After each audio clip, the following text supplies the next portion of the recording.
Hello friends, Radhe Radhe, जय श्री कृष्णा, जय माता दी। कैसे हैं आप सभी लोग? आई होप आप सब लोग बहुत अच्छे होंगे, अपना अपना ध्यान रख रहे होंगे, लाइफ में आगे बढ़ रहे होंगे। वेलकम टू टैरो संसार।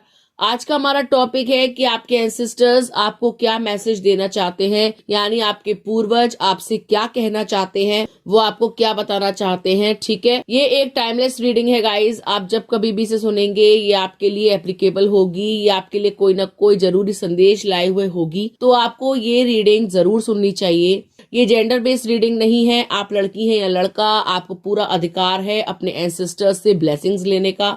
यहाँ स्क्रीन पे आपको 3 पाइल्स दिखाई दे रहे होंगे डिफरेंट डिफरेंट नंबर्स के साथ। जो नंबर या जो पाइल आपको बहुत अच्छा लगे, आप उसे अपने पूर्वजों के बारे में सोचकर या उन प्रियजनों के बारे में सोचकर जो अब इस दुनिया में नहीं है, जो आपको छोड़ करके चले गए, जिनकी याद आपको बहुत सताती है, उनको सोच करके आप चूज कर सकते हैं। तो एक लंबी गहरी सांस लीजिए, अपने प्रियजनों को, अपने एंसेस्टर्स को सोचिए और एक पाइल को चूज कीजिए। आई होप आपने पाइल को चूज कर लिया होगा। आइए देखते हैं, अगर आपने पाइल नंबर 1 को चूज करा है तो आपके एंसेस्टर्स, आपके पूर्वज, आपके प्रियजन आपसे क्या कहना चाहते हैं। पाइल नंबर 1, आपके प्रियजन आपसे यही कहना चाहते हैं कि आपके जीवन में जो कोई भी हादसे हुए हैं, जो कोई भी बुरी घटनाएं हुई हैं, उन पर आपको ज्यादा जोर नहीं लगाना चाहिए। यानी आपको उस विषय में ज्यादा नहीं सोचना चाहिए, नेगेटिव साइड के बारे में ज्यादा नहीं सोचना चाहिए। आपके पूर्वजों को अच्छे से ज्ञात है कि आप किन परिस्थितियों से गुजर रहे हो, आपके ऊपर क्या गुजर रही है और आप किस हाल में हो। यानी वो अनभिज्ञ नहीं है। वो भले ही इस दुनिया का हिस्सा ना हो, लेकिन उनको हर चीज ज्ञात है। वो देख पा रहे हैं आपको कि आप कैसे जो है परेशान रहते हो, ओवर थिंकिंग करते हो, रोते हो। ठीक है, परेशानियों के कारण आप जिंदगी में स्टक हो गए हो, अपने लाइफ को जी नहीं पा रहे हो, उनको दिन रात याद कर रहे हो। तो आपके पूर्वज आपसे ही कह रहे हैं कि जो कुछ भी घटित हुआ है ना, उसके बारे में ज्यादा मत सोचो। जो हो गया सो हो गया। अब जिंदगी में जो है आगे बढ़ो, खुद को रोको मत। मतलब आप ना जिंदगी में निराशा को पकड़ के बैठ गए हो कि अब कुछ नहीं हो सकता, क्या होगा मेरा। आप परेशान रहते हो, मानसिक रूप से बहुत ज्यादा दुखी रहते हो, आप ओवर थिंकिंग बहुत करते हो, आपको उनकी याद भी बहुत सताती है, आपको ऐसा लगता है कि जिंदगी रुक गई है, अब कुछ भी अच्छा नहीं होगा जिंदगी में। ठीक है, तो जो भी प्रियजन आपको छोड़ करके चले गए हैं वो आपसे ही कह रहे हैं कि ये नियति थी, जो कुछ भी हुआ ये नियति थी, आपको इसको भूलना होगा और जीवन में आगे बढ़ना होगा।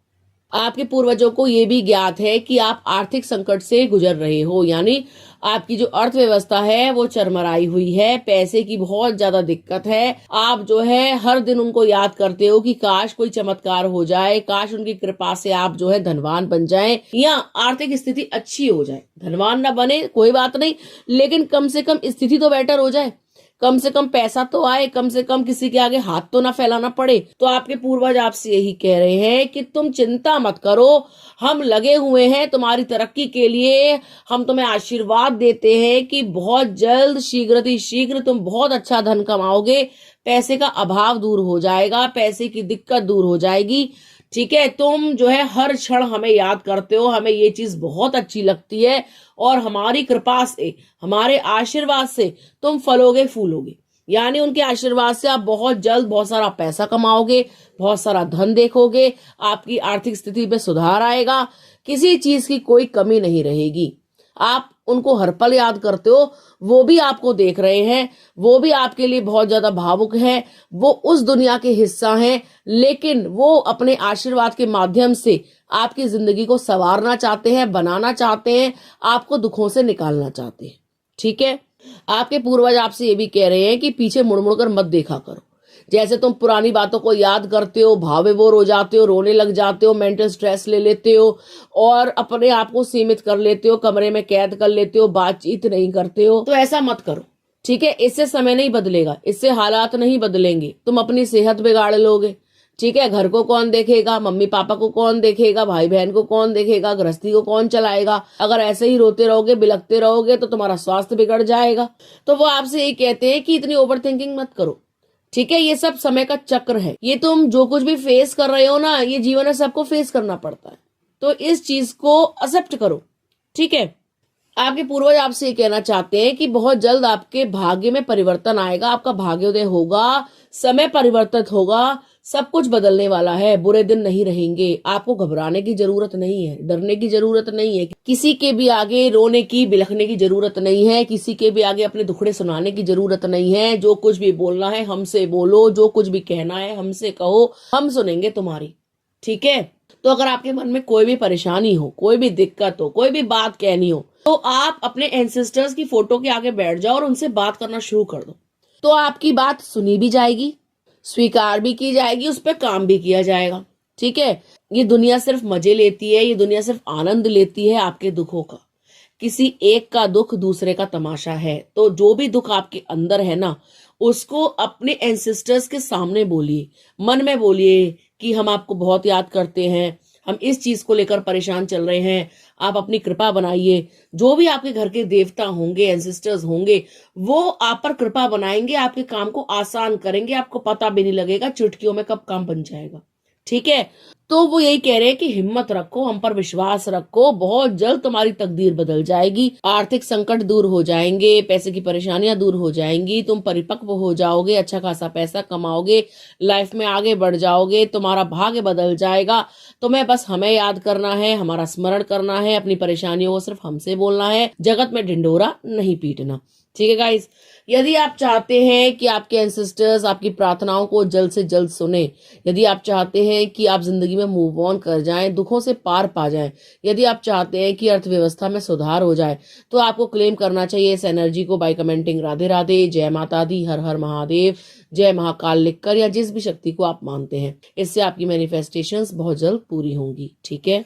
आइए देखते हैं, अगर आपने पाइल नंबर 2 चूज करा है तो आपके एंसेस्टर्स, आपके पूर्वज, आपके घर के देवी देवता आपसे क्या कहना चाहते हैं।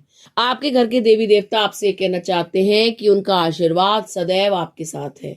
वो आपसे कहना चाहते हैं कि आप में और आपके साथी में परस्पर प्रेम होगा। वो आपसे कहना चाहते हैं कि आपके घर में सुख शांति रहने वाली है, बहुत सारा प्रेम रहने वाला है। आपका पार्टनर यदि आपसे दूर है तो वो आपके निकट आने वाला है। वो आपको और आपके साथी को कभी अलग होने नहीं देंगे, यानी आप लोगों में कभी अलगाव होने नहीं देंगे। उनकी कृपा से आपकी गृहस्थी अच्छी चलेगी, उनके आशीर्वाद से आप फलोगे फूलोगे, अपना परिवार बढ़ते हुए देखोगे, यानी आपको परिवार का सुख मिलेगा। आपके पूर्वज आपसे ही कहना चाहते हैं कि तुम खुद को तन्हा मत पाया करो। ये मत सोचा करो कि कोई तुम्हें देख नहीं रहा, ये मत सोचा करो कि अब दुनिया में तुम बिल्कुल अकेले रह गए हो। हम तुम्हें देख रहे हैं, तुम इस चीज का एहसास करो, हम तुम्हारे आसपास ही हैं। कितनी चीजों के माध्यम से हम तुम्हें बताते हैं कि हम तुम्हें देख रहे हैं। तुम अपने आसपास टटोलो तो सही। तुम तो गम के सागर में डूब गए हो, चीजों को देखना ही नहीं चाहते, समझना ही नहीं चाहते, रोते रहते हो, बिलखते रहते हो। देखो, रोने बिलखने से कुछ नहीं होगा, हम लौट करके नहीं आएंगे। वो यही कह रहे हैं कि लाइफ में आगे बढ़िए। ठीक है। जो रिश्ते अभी आपके पास है उनको संभालिए, परस्पर प्रेम दीजिए, आदर दीजिए। आपके जीवन में भी सुख लिखा है, आपके जीवन में भी शांति लिखी है, आपके जीवन में भी सहयोग लिखा है, आपके प्यार का, परिवार का, यानी आप कभी भी खुद को अकेला नहीं पाओगे। अगर आपको ऐसा लगता है कि आप भीड़ में भी तन्हा हो, कोई आपको समझने वाला नहीं है, कोई आपसे प्यार नहीं करता, अब तो जिंदगी में रखा क्या है, तो आपको ये सब सोचने की जरूरत नहीं है। ऐसा करने से ना आप अपने पूर्वजों का दिल दुखाते हो। उनको ऐसा लगता है कि हमारे बच्चे का क्या होगा, अब इसकी जिंदगी में आगे क्या होगा, तो वो और तड़पते हैं। वो चाहते हैं कि आप ना खुश रहो, आप ना एंजॉय करो अपनी लाइफ को। वो चाहते हैं कि आप अपने पार्टनर के साथ एक ही छत के नीचे रहो, परस्पर प्रेम बना रहे, परिवार आगे बढ़े, नाती पोते हो। ठीक है। आप सारे सुख देखो। ठीक है। तो आप अपने परिवार को बढ़ता हुआ, फलता फूलता देखो, और उनके आशीर्वाद से ये होगा भी। उनके आशीर्वाद से आपका परिवार बढ़ेगा, सदस्य बढ़ेंगे। ठीक है। खुद को तन्हा, अकेला, लोनली मत महसूस करवाओ। ठीक है। उनको अच्छा नहीं लगता जब आप रोते हो, बिलखते हो, या दुनिया से खुद को कटा कटा महसूस करते हो, या खुद को कैद कर लेते हो, तो उनको ये सब कुछ अच्छा नहीं लगता। वो देख करके और दुखी हो जाते हैं कि हमारा बच्चा देखो कितना परेशान है। वो नहीं देख सकते। उनको ये भी पता है कि पास्ट में आपका दिल टूटा है, उनको ये भी पता है कि आप जख्मी हैं, उनको ये भी पता है कि आप दुनिया से जो आप दिल लगाना नहीं चाहते हो, अकेले अकेले रहते हो, अपने में मगन रहते हो, आपको उनकी याद बहुत सताती है। आपकी परिस्थितियां तो ठीक चल रही हैं, लेकिन आप जो है उनकी याद में डूबे रहते हो। हो सकता है कि कुछ टाइम पहले ही आपकी मदर एक्सपायर हुई हो और आप उनके बारे में बहुत ज्यादा चिंतन कर रहे हैं, और आपकी माताजी ये चीज देख रही है कि आप उन्हें दिन रात याद करते हो, किसी से बात नहीं करते हो, किसी से घुलना मिलना नहीं चाह रहे हो, तो उनको काफी तकलीफ होती है। वो आपसे बहुत ज्यादा प्यार करती हैं, वो जहां कहीं भी हैं वो आपको देख रही हैं, वो आपके लिए बहुत सारा प्यार भेज रही हैं, और वो आपसे ये कहना चाह रही है कि बेटा बहुत जल्द तेरी शादी होने वाली है। तेरी शादी तेरे प्यार से हो सकती है, तेरी शादी एक ऐसे इंसान से हो सकती है जो तुझे बहुत सारा सुख देगा, जो तुझे दुनिया से महफूज रखेगा, जो तेरा ख्याल रखेगा बिल्कुल मेरी तरह। तू चिंता मत कर, तू रोया मत कर, मुझे अच्छा नहीं लगता, मैं तुझे तड़पता हुआ देख नहीं सकती। तो माँ आपसे ये कह रही है कि मैं बैठी हूं ना, मैं सब कुछ ठीक कर दूंगी, तेरे साथ कुछ गलत होने नहीं दूंगी, तू मुझ पर विश्वास रख, तू इतना मत रोया कर, मुझे अच्छा नहीं लगता। ठीक है, तो माँ आपसे यही कह रही है कि खुश रहना शुरू कर दो, उनके लिए खुश रहना शुरू कर दो, पास्ट की बातों को भूलने की कोशिश करो। जीवन में अच्छे लोग भी आएंगे, परिवार फलेगा फूलेगा, आप हर चीज पाओगे, चाहे आप बेटी हो या बेटा। आपके पास पैसे की कोई कमी नहीं होगी, माँ के आशीर्वाद से आप फलोगे फूलोगे, बिजनेस अच्छा चलेगा, माँ के आशीर्वाद से आपको अच्छा जीवन साथी मिल जाएगा, आपका भी अपना परिवार होगा, आपके भी अपने बच्चे होंगे, आप उनके साथ अपने घर में आनंद से रहना, मस्त मगन होके रहना। लेकिन माँ को भूलना मत। कोई भी तीज त्योहार हो, कोई भी बड़ा फंक्शन करो, कोई भी शुभ काम करो, घर के देवताओं को, माता जी को जरूर याद करना, उनके नाम की चीजें निकालना, दान पुण्य करना, उनकी कृपा, उनका आशीर्वाद आप पर हमेशा बना रहेगा। ठीक है, यदि आप चाहते हैं कि आपकी माता जी जो है जहां कहीं भी हो सुखी रहें, यानी परलोक में है, स्वर्ग में है, जहां कहीं भी है, उनकी आत्मा को शांति मिले और वो आपको जो है देखती रहे और आपके ऊपर अपना आशीर्वाद बरसाती रहे, तो आपको क्लेम करना चाहिए इस एनर्जी को बाय कमेंटिंग राधे राधे। यदि आप चाहते हैं कि आपका भी परिवार हो, आपके भी बच्चे हो, वो सुख पूर्वक रहे, आनंद पूर्वक रहे, तो आपको क्लेम करना चाहिए इस एनर्जी को बाय कमेंटिंग जय श्री कृष्ण राधे राधे हर हर महादेव। ठीक है, इससे क्या होगा, आपकी जो भी इच्छाएं उनकी पूर्ति शीघ्र होगी। आइए देखते हैं, अगर आपने पाइल नंबर 3 चूज करा है तो आपके पूर्वज, आपके एंसेस्टर्स या आपके प्रियजन जो अब आपके बीच में नहीं है, वो आपसे क्या कहना चाहते हैं, वो आपको क्या मैसेज देना चाहते हैं। पाइल नंबर 3, आपके पूर्वज आपसे कहना चाहते हैं कि बहुत जल्द आपके साथ न्याय होने वाला है, यानी जस्टिस होने वाला है। अगर आपको ऐसा लगता है कि आपके साथ किसी ने कुछ गलत किया है, ऐसा नहीं होना चाहिए था, या आप जो है आप बिल्कुल अकेले हो, कोई आपकी सुनने वाला नहीं है, आप न्याय की गुहार लगाते हो परमात्मा से, भगवान से, लेकिन सुनवाई नहीं होती, आपको दुनिया पे भरोसा नहीं रहा, किसी ने आपका भरोसा तोड़ दिया है और अब जो है आप ईश्वर के सहारे बैठे हो, तो आपके पूर्वज आपसे कह रहे हैं कि जिस किसी ने भी तुम्हारे साथ बुरा किया है ना, हम उसे बख्शेंगे नहीं, हम उन्हें छोड़ेंगे नहीं, तुम चिंता मत करो, हम तुम्हारी सुरक्षा कर रहे हैं, हमने तुम्हारी सुरक्षा की जिम्मेदारी ली है, कोई तुम्हारा बाल भी बांका नहीं कर सकता। आपके पूर्वज आपसे यही कह रहे हैं कि जो कोई भी आपको हानि पहुंचाएगा, आपको क्षति पहुंचाएगा, वो बच नहीं पाएगा, उसका बुरा हो जाएगा। वो आपकी सुरक्षा कर रहे हैं, यानी इस जमाने में इस धरती पर ऐसा कोई पैदा नहीं हुआ जो आपको नुकसान पहुंचा के बच जाए। अगर कोई आपसे लड़ रहा है, भिड़ रहा है, आपको बुरा भला कह रहा है, आपकी मजबूरी का फायदा उठा रहा है, आपके सच्चे दिल का फायदा उठा रहा है, ये जानकर कि घर में कोई बड़ा नहीं है, कोई समझाने वाला नहीं है, कोई रक्षा करने वाला नहीं है, तो वो बहुत बड़ी गलती कर रहा है।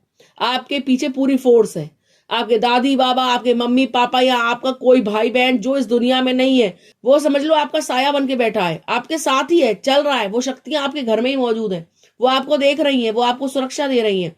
तो वो आपसे ये कह रहे हैं कि वी आर हियर, हम यही हैं, हम आपके साथ हैं। वो एंजल्स बन चुके हैं, वो आपको देख रहे हैं। ठीक है, तितली के रूप में या किसी गाने के रूप में, किसी सिक्के के रूप में, मतलब किसी ना किसी रूप में आप उनको अपने आसपास पाते हो, उनकी एनर्जी को महसूस करते हो, वो आपको प्रोटेक्शन दे रहे हैं। तो जो कोई भी शख्स, चाहे वो आपका पति है, पत्नी है, कोई भी क्लोज रिलेशनशिप यदि आपको परेशान कर रहा है, ठीक है, या आपके आसपास का कोई इंसान जो आपको कमजोर जान करके आप पर हावी हो रहा है, उसको ऐसा लग रहा है कि वो आपको दबा देगा, या उसको ऐसा लग रहा है कि वो आपको नुकसान पहुंचा देगा और आप कुछ नहीं कर पाओगे, तो ये उस शख्स की गलतफहमी है, वो आपसे पंगे लेकर के बच नहीं सकता। ठीक है, आपके साथ जो भी शक्तियां चल रही है ना, वो उसको जीने नहीं देंगी, उसका जीना हराम कर देंगी। ठीक है, क्योंकि अब उनके पास पावर और डबल हो गई है। अगर आप ये सोचते हो कि जो चला गया अब तो वो कुछ उखाड़ नहीं पाएगा, तो ऐसा नहीं होता। आपने कई बार महसूस किया होगा या कई बार आपने सुना भी होगा कि घर के देवता लोग चीजें खराब भी कर देते हैं और चीजें बना भी देते हैं।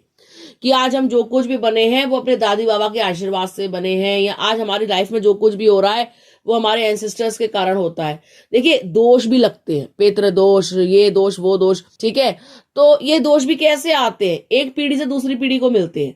ऐसे ही आशीर्वाद भी एक पीढ़ी से दूसरी पीढ़ी को मिलता है। कई बार दादी बाबा नहीं होते, उनके आशीर्वाद से मम्मी पापा लोग फलते फूलते हैं, पैसा कमाने लग जाते हैं, बिजनेस चलने लग जाता है। तो आप इस चीज को हल्के में मत लो कि कोई देखने वाला नहीं है, कोई सुरक्षा करने वाला नहीं है। सब होते हैं, यही होते हैं। प्रत्यक्ष रूप से नहीं होते हैं, अप्रत्यक्ष रूप से होते हैं। काम सब कर रहे होते हैं, लेकिन सामने से वो चीज दिखाई नहीं पड़ती, ठीक है। तो इसका मतलब ये नहीं है कि वो चीज है ही नहीं। भाई आपने आंख बंद कर ली, इसका मतलब ये नहीं है कि अंधेरा हो गया। आप मानो चाहे मत मानो, आपके मानने से कोई फर्क नहीं पड़ने वाला, और ना मानने से भी कोई फर्क नहीं पड़ने वाला। ये अपनी अपनी सोच होती है। घर के देवताओं का सम्मान करना चाहिए। मृत हो गए इसका मतलब ये नहीं है कि वो कभी हमारे बीच में थे ही नहीं। उनकी जो है एक दूसरी दुनिया हो गई है, दूसरी दुनिया से भी वो आपको देख पा रहे हैं। आप उनको नहीं देख सकते, लेकिन वो आपको देख सकते हैं। आप क्या कर रहे हो, कैसे रह रहे हो, कैसे जीवन यापन कर रहे हो, सुखी हो दुखी हो, उनको हर चीज का ज्ञात है। उनसे कुछ भी छुपा हुआ नहीं रहता, ठीक है। तो कभी भी भूले बिसरे भी उनको बुरा भला नहीं बोलना, कभी भी उनके बारे में अपशब्द मत कहना, ठीक है। उनको प्रॉपर मान सम्मान देना, सुख में दुख में हर चीज में याद करना। तो वो आपकी सुरक्षा करते रहेंगे, और वो आपको आश्वासन भी दे रहे हैं कि भाई तुम्हारे साथ न्याय होगा। हमारे जाने के बाद, हमारी गैर मौजूदगी में तुमने किस किस चीज को फेस किया, किस किस ने तुमको परेशान किया, हम उसको छोड़ेंगे नहीं, और वो सच में नहीं छोड़ेंगे, ठीक है। तो यदि आप चाहते हैं कि आपके पूर्वज आपकी पुकार सुने, वो आपको देखे, वो आपके साथ न्याय करें, तो आपको कमेंट बॉक्स में हर हर महादेव, जय माता दी, राधे राधे लिखना चाहिए, या अपने पूर्वजों का स्मरण करना चाहिए। यदि आप चाहते हैं कि जल्द से जल्द आपके साथ न्याय हो, आपकी परिस्थितियों में सुधार हो, आपका भाग्योदय हो, आप सुरक्षित महसूस करें, किसी का डर आपको न सताए, आप भी जो है आराम से अपने जीवन को जी सके, अपने जीवन का निर्वाह कर सके, तो आपको क्लेम करना चाहिए इस एनर्जी को बाय कमेंटिंग राधे राधे, हर हर महादेव, जय माता दी करके, ठीक है। इससे आपके पूर्वजों का आशीर्वाद आपको प्राप्त होगा, आप सुरक्षित महसूस करेंगे, कोई आपको क्षति नहीं पहुंचा पाएगा, ठीक है गाइस। तो ये थी पाइल नंबर 3 वालों के लिए रीडिंग। आई होप आपको समझ में आ गई होगी। यदि आपको वीडियो अच्छा लगा हो तो आप वीडियो को लाइक कर सकते हैं, कमेंट कर सकते हैं, शेयर कर सकते हैं। अगर अभी तक आपने हमारे चैनल को यानी टैरो संसार को सब्सक्राइब नहीं किया है तो प्लीज सब्सक्राइब टैरो संसार। मिलते हैं आपसे अगले वीडियो में, तब तक के लिए राधे राधे।